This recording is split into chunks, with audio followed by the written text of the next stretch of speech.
बनाने के लिए। तो आपने सुना कर्नाटक विधानसभा चुनाव को लेकर मुख्यमंत्री भूपेश बघेल क्या कुछ कह रहे थे, और अब सीधे आपको सुनाएंगे कि अरुण साहब इस ओर में क्या कुछ सोचते हैं। इस पर हम चर्चा करेंगे। छत्तीसगढ़ बीजेपी अध्यक्ष हैं अरुण साहब, बहुत स्वागत करती हूँ आप न्यूज 18 पर। जो रुझान सामने आ रहा है उसके बाद से कांग्रेस कार्यालय में खुशी का माहौल है, मिठाई बांट रहे हैं सीएम भूपेश बघेल। प्रतिक्रिया आपकी फिलहाल रुझानों पर।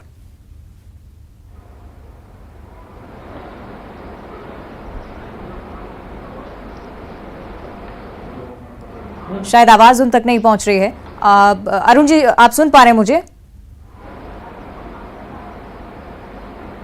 चलिए कोशिश करेंगे हम कनेक्ट करें उनसे दोबारा। लेकिन ये तस्वीरें भी आप देखिए, कांग्रेस में लगातार खुशी का माहौल। सीएम भूपेश बघेल, मीडिया संचार प्रमुख सुशील आनंद शुक्ला, पीसीसी अध्यक्ष मोहन मरकाम, एक साथ ये तस्वीरें सामने आई हैं।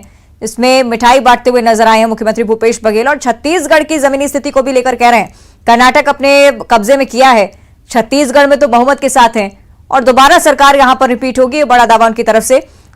हालांकि कल भी मुख्यमंत्री भूपेश बघेल की तरफ से कर्नाटक चुनाव को लेकर पहले ही कह दिया गया था कि कांग्रेस को अच्छी खासी बहुमत मिल सकती है। और अब चूंकि जेडीएस की स्थिति को लेकर भी संशय, लेकिन 113 का जो आंकड़ा पार कर लिया है कांग्रेस ने यहां पर लड़ी। मैं खड़गे जी को, राहुल जी को, सोनिया और प्रियंका जी को, और खासकर जो स्टेट लीडरशिप है उसको बधाई देता हूं, और वहां के जो कार्यकर्ता हैं उनको बधाई। सर, कुछ महीने में हमारे यहाँ भी इलेक्शन होने वाले, तो किस टाइप की तैयारियां? बीजेपी बहुत सारे एलिगेशन लगा रही है, कैसे देखिए उनके पास कोई मुद्दा रह नहीं गया है, और न उनके साथ किसान हैं, न उनके साथ आदिवासी हैं, न उनके साथ महिलाएं हैं, न युवा है, न अनुसूचित जाति के लोग हैं।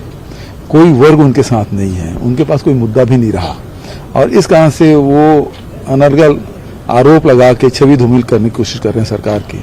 तो ईडी के भरोसे वो चुनाव नहीं जीत सकते। सर, बजरंगबली को लेकर काफी हल्ला हुआ था कर्नाटक इलेक्शन। अब देख लीजिए बजरंगबली किसके साथ हैं।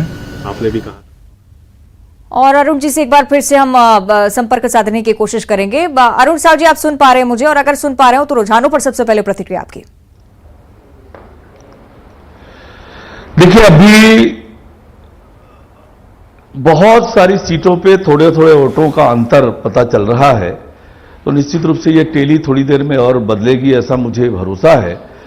पर देश की राजनीति में नरेंद्र मोदी जी के प्रधानमंत्री बनने के बाद विकास की राजनीति, डेवलपमेंट की राजनीति, जन कल्याण की राजनीति, गरीब कल्याण की राजनीति प्रारंभ हुई है, और उसी के आधार पर हम कर्नाटक के विधानसभा के चुनाव पर गए थे।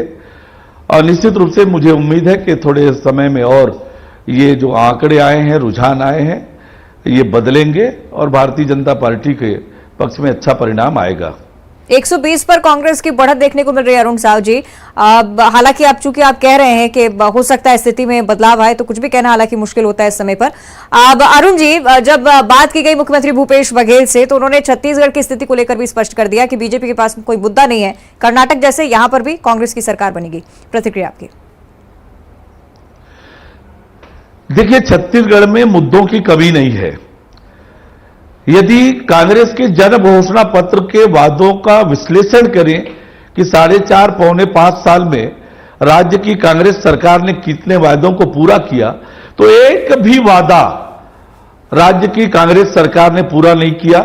हर वर्ग को ठगने का, धोखा देने का काम किया, चाहे वो माताएं बहनें हो, चाहे युवा हो, बुजुर्ग हो, किसान हो, राज्य के अधिकारी कर्मचारी हो, सबको ठगने का काम किया। और वो सरकार, कांग्रेस की सरकार, जिसने 4.5 साल के अपने कार्यकाल में एक प्राइमरी स्कूल प्रारंभ नहीं कर पाई, एक प्राथमिक जी, जो मुद्दे आप गिना रहे हैं, जो बातें आप गिना रहे हैं, कर्नाटक चुनाव के दौरान भी, प्रचार के दौरान भी कही गई थी, मुद्दों की कमी यानी कि कर्नाटक में भी नहीं थी, और अब चूंकि कार्यकर्ताओं में डबल जोश आ चुका है, आपके लिए बड़ी चुनौती नहीं है? देखिए, छत्तीसगढ़ में हम पूरी ताकत से लगे हुए हैं, जनता का आशीर्वाद मिल रहा है।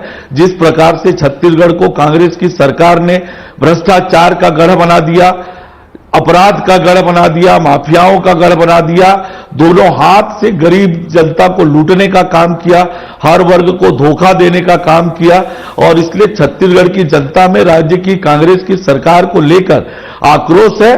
और निश्चित रूप से छत्तीसगढ़ में 2023 में भारतीय जनता पार्टी की सरकार बनेगी। कर्नाटक की स्थिति को लेकर फिलहाल क्या राय है आपकी, कहाँ चूक हो गई? क्योंकि रुझान में भी अब एग्जिट पोल्स की भी अगर हम बात कर लें तो बीजेपी उस तरह की बहुमत तो हासिल नहीं कर पा रही। 150 से ज्यादा का आंकड़ा प्रचार के दौरान कहा गया था नेताओं की तरफ से। अरुण जी, देखिए, अभी जैसे मैंने कहा कि अभी परिणाम आना बाकी है और जब तक परिणाम ना आ जाए तब तक कुछ भी कहना ठीक नहीं है। और निश्चित रूप से ये टेली में परिवर्तन आएगा। अभी जो रुझान दिख रहे हैं और भारतीय जनता पार्टी का सीटें बढ़ेगी निश्चित रूप से। अरुण जी, मुद्दों की आप लगातार चर्चा कर रहे हैं। कर्नाटक के रुझानों को अगर हम देखें या उनके परिणामों को देखें, क्या आपको लगता है कि कर्नाटक में बीजेपी के मुद्दे नकारे गए? कांग्रेस की तरफ से आप जितना भी पलटवार कर रहे थे, क्या वो कहीं ना कहीं कम नजर आया? और क्या उस लिहाज से कि छत्तीसगढ़ में भी आप कहीं ना कहीं मुद्दा बदलने की तैयारी में?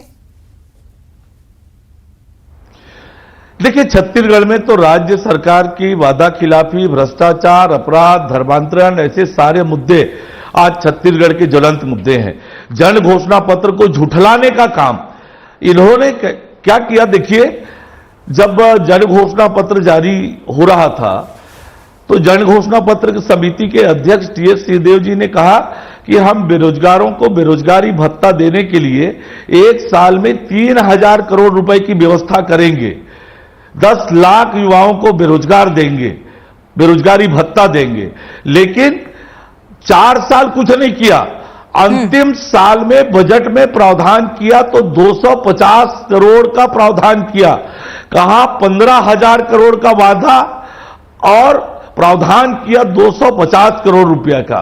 तो ये तो हर वर्ग के साथ ठगी, हर वर्ग को धोखा देने का काम और झूठे वादे करने का काम कांग्रेस पार्टी की सरकार ने किया है।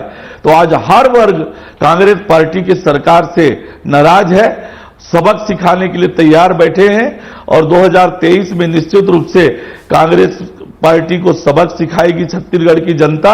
अरुण जी, कर्नाटक को लेकर बात हो रही थी तो बीजेपी सरकार बचाने के लिए यहां पर काम कर रही थी। यहां पर चुनाव इसी मद्देनजर लड़ा गया, लेकिन छत्तीसगढ़ में बहुत मुश्किल कहीं ना कहीं लगता है क्योंकि सरकार की सत्ता वापसी का सवाल है यहां पर। देखिए, जिस प्रकार के काम 4.5 साल में राज्य की कांग्रेस की सरकार ने किया है, छत्तीसगढ़ के भविष्य से खिलवाड़ किया, छत्तीसगढ़ के लोगों को धोखा दिया, छत्तीसगढ़ के विकास को अवरुद्ध करने का काम किया, छत्तीसगढ़ को भ्रष्टाचार का गढ़ बना दिया, अपराध का गढ़ बना दिया। और इससे छत्तीसगढ़ के लोग नाराज हैं, आक्रोशित हैं और निश्चित रूप से कांग्रेस की सरकार की विदाई तय है 2023 में।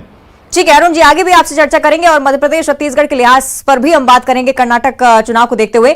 आप बने रहेगा हमारे साथ अरुण जी, आगे भी चर्चा जारी रहेगी। एक छोटे से ब्रेक का वक्त है, जल्द हाजिर होते हैं।